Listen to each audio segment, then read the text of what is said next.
آج جو امت مسلمہ کی بدحالی، مظلومیت اور اس کی یہ تنزلی کا دور اور پستی اور ذلت کا زمانہ آج ہم اپنی آنکھوں سے دیکھ رہے ہیں۔ صرف وطن عزیز نہیں، پورے روئے زمین پہ جائزہ لے لیجئے، جہاں بھی مسلمان ہے وہ مظلومیت کے سانس بسر کر رہا ہے اور مظلومیت کی حالت میں یہ اپنی زندگی کے ایام مشکل سے گزار رہا ہے۔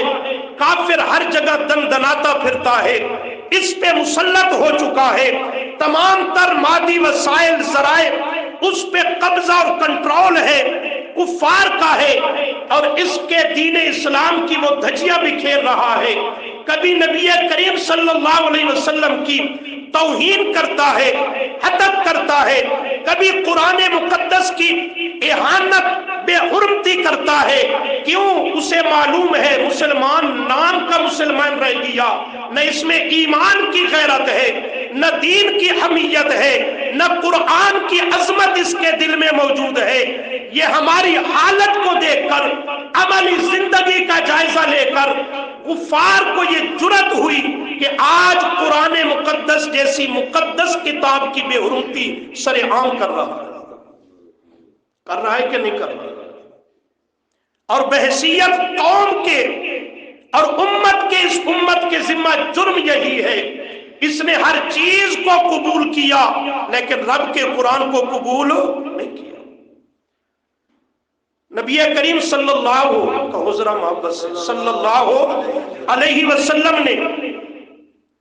اسی حالت کو بیان کرتے ہوئے پیشگی ارشاد فرما دیا تھا، پیشین گوئی دیتے ہوئے فرمایا میری امت پہ زمانہ اور وقت آئے گا، لا یبقى من الاسلام الا اسمہ ولا یبقى من القرآن الا رسمہ، اور فرمایا وَمَسَاجِدُهُمْ عَامِرَةٌ وَهِيَ خَرَابٌ مِّنَ الْهُدَىٰ او کما قال علیہ السلام، فرمایا میری امت پہ زمانہ اور وقت آئے گا کہ لا یبقى من الاسلام الا اسمہ، اسلام نہیں رہے گا مگر صرف اس کا نام رہ جائے گا، صرف دین اسلام کا نام ہوگا، اور اس کا نام لیوا فقط زبان کا مسلمان اور مومن کہلائے گا۔ اسلام کی غیرت،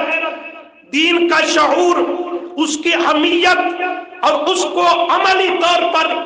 اپنی زندگی میں نافذ کرنا اور عمل میں لینا، اس چیز کی قوم میں بالکل دھیان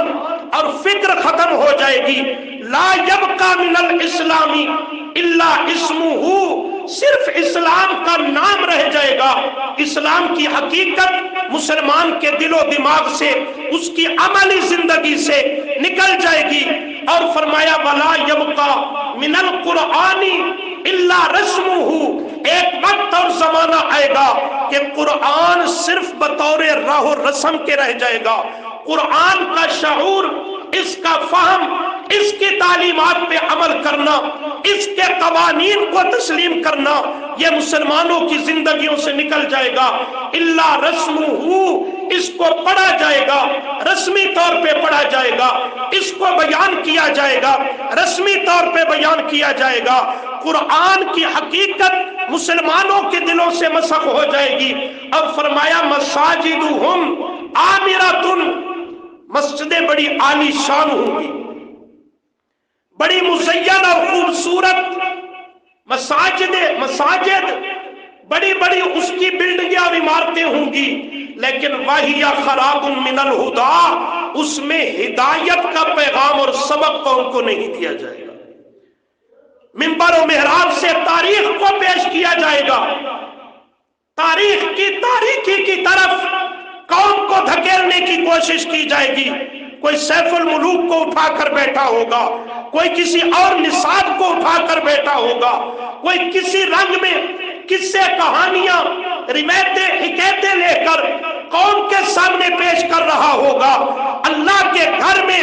اللہ کی کتاب کتاب کی تعلیمات، ہدایت کا پیغام، کتاب خدا کی پیغام اور تبلیغ یہ ختم ہوتی چلی جائے گی، تو آپ صلی اللہ علیہ وسلم نے جو پیشین گوئی تھی آج ہم اپنے معاشرے میں دیکھتے ہیں تو آپ کی پیشین گوئی 100% پوری ہوتی ہوئی اس دور میں نظر آتی ہے کہ نہیں آتی؟ اسلام صرف نام ہی تو رہ گیا،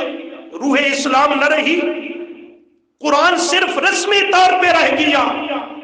اس کی اتباع اور اس کی تعلیمات زندگیوں سے خارج ہو چکی ہیں اور نکل چکی ہیں، اور مساجد بڑی عالی شان کروڑوں روپے قوم نے لگا دی، اللہ کا گھر بنایا، لیکن اس میں ہدایت کا پیغام خال خال نظر آتا ہے۔ تو یہ وہ بدبخت انسان ہوگا قیامت کے دن جو اللہ کے قرآن کا مجرم بنے گا اور قرآن اس کے خلاف اللہ کی عدالت میں مقدمہ دائر کرے گا۔ آج بحیثیت قوم کے ہمارے ذمہ یہی جرم ہے کہ اللہ کی کتاب سے اس قوم نے وفا نہیں کی۔